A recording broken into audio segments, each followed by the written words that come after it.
So, Michael, we are talking about Kubernetes a lot in regard to developer productivity. And what we see is that security is a big aspect when it comes to developer productivity because we've just seen the number of CVEs double over the past year. Why do you think that is? Why is it such a challenge? Well, there's two things in general. I think security is always a challenge just because there's always people there for two reasons. One, because there's increasingly more people who are trying to break into your systems and do things, right? So there's that. But it is much different than when I was a young programmer in the late 90s and 2000s. There's a lot more going on there. But then I think also not specific, but part of the nature of Kubernetes and technology in general is that when you have a new technology like Kubernetes or something else, like you don't have it all fixed up. And then also you have like a ramp up of all sorts of people using it. So, if we use like the diffusion of innovation curve, early on, you have a bunch of very excited hyper nerds using it. But then as you go into more and more mainstream sort of enterprises, as I think you and I would say, then you just have wider use of it and more scenarios. And so I think it's, I forget what bias or whatever that is, but if there's more of it, there's going to be more of it. Yeah, I think the interesting thing is also the CNCF universe, as I like to call it. That large landscape map of all different categories of CNCF products. That has become huge.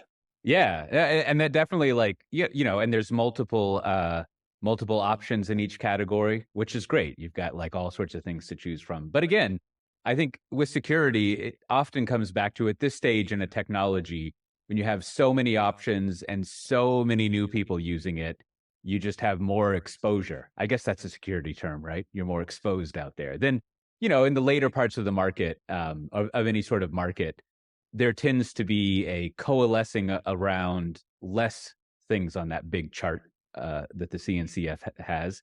And then also the technology just becomes mature. It stops evolving so much. People know how to use it and secure it, how to integrate it into what they have. So you get just like a better notion of what works and doesn't work and how to plug all the holes and also the practices of ongoing plugging all those holes. Right. And what we see is a lot of those holes are really in the neighborhood, in the environment that is not the core Kubernetes, but that is those things that belong to Kubernetes, like Argo had a couple of big ones, Flux, and a whole bunch of them, I believe, originate from those tools that people really like, but where they have a lot of choice and there's a lot of different versions out, and it's all open source. So you have to be on it to fix it all very quickly, or you have security issues in production. Yeah, no, and you raise another good point about security in Kubernetes, and Kubernetes in general is, in a report of yours that you did recently that I was looking over. I remember there's one chart, I forget the page number, but there's one chart that's basically like the stack of Kubernetes, right? And when I looked at it, one of the thing that jumped out to me that made me, I don't know, think the most or react the most was that the actual like Kubernetes part of it was tiny compared to like all the other stuff around it, right? And so in this question of like Kubernetes security, and you were like raising this, you're making me think of it this way, it is worth saying like, well, if we just look at Kubernetes itself, like how secure or insecure is that versus like all this other stuff that you wrap around Kubernetes. And then, when you look at some of the tools you were mentioning and others, like a lot of insecure problems, a lot of security problems come in basically when the tool is fine, but like you're not using the tool in a secure way, right? So if you build the apps you're deploying, if you build the configuration wrong.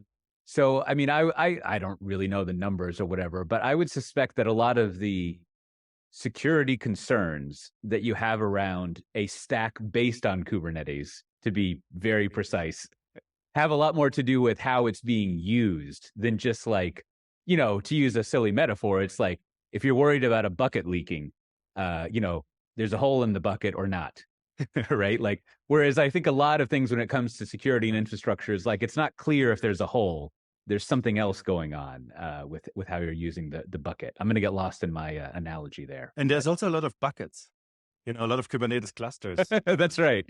It's not just one. Initially, I remember maybe I misunderstood what they had in mind with Kubernetes, but I thought you have multi-tenancy in one cluster, and then you have everybody's apps there, and you isolate everything nicely. And it Right. turns out, no, you generate really a whole bunch of clusters on a whole bunch of different clouds. And that has led also to a lot of issues. And if it was just human mistakes.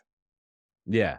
No, and I think, exactly. You're describing it well, that there are many insecure ways to use Kubernetes.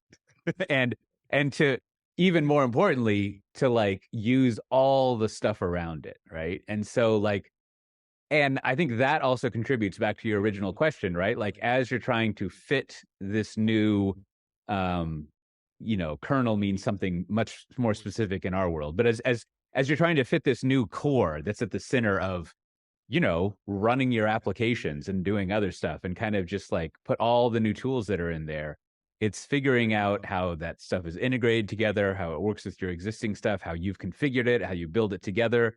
And, that's going to mean a lot of different like security things to review, right? And, whenever I talk with security people, I'm not a security person at all, but like, just to obligatorily bring in what they would say, they're always like, Cote. The CVEs aren't the big deal. It's the risk profiling and the policy, and which I don't know what that's all about. I'm sure it's valid, but that's a whole other thing that tends to I think if you just look at a not simple, but just a kind of aggregate, for example, survey question about what an issue is, and people respond with security, they also mean like, well, when I go talk to the CISO people, they're like, fill out this spreadsheet, right? Or like schedule some meetings to talk about risk profiling. And that, again, I think that comes from the early maturity, the immaturity of the whole Kubernetes space. I mean, in like 5-10 years, it'll probably be fine. Yeah. And Michael, as you are already wearing this Tanzu shirt, this logo, I believe, says Tanzu, right? That's I right. think policy is a big key to security. And I think a policy is what Tanzu is all about in many ways, to provide that governance layer and ultimately security, right? Yeah. And I think, I was just looking over. I saw you were covering quite a lot the VMware Explorer we had last week, and I was kind of reminding myself of it. And I started at Pivotal like 5-6 years ago. I should do the math one day, and like I was thinking, it's always been about two things. One as is basically developer productivity, just like doing stuff faster.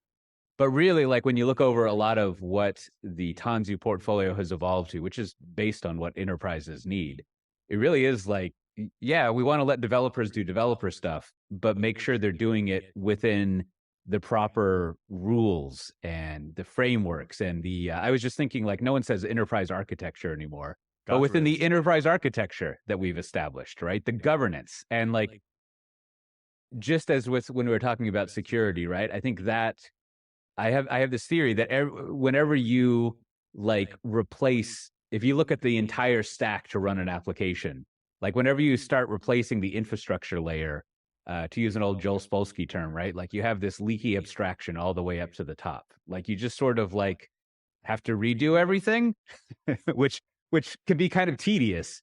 But I think what you see now again is as more and more, and the studies you do and that we've done with the State of Kubernetes survey, and everyone does, right? Like there is more usage of Kubernetes as the platform you run your applications on in just like large organizations. So you start to see more need for governance and controls, or just like being normal, as people in those organizations would put it. Yeah, I think those were pretty good last words, Michael. Thank you very much. This is really all about having lots and lots of buckets with holes that you don't know where they are. And you just need a policy layer and guardrails on top of that. And yeah, that's Kubernetes security. It's really that easy. Thank you very much for your time, Michael. Absolutely.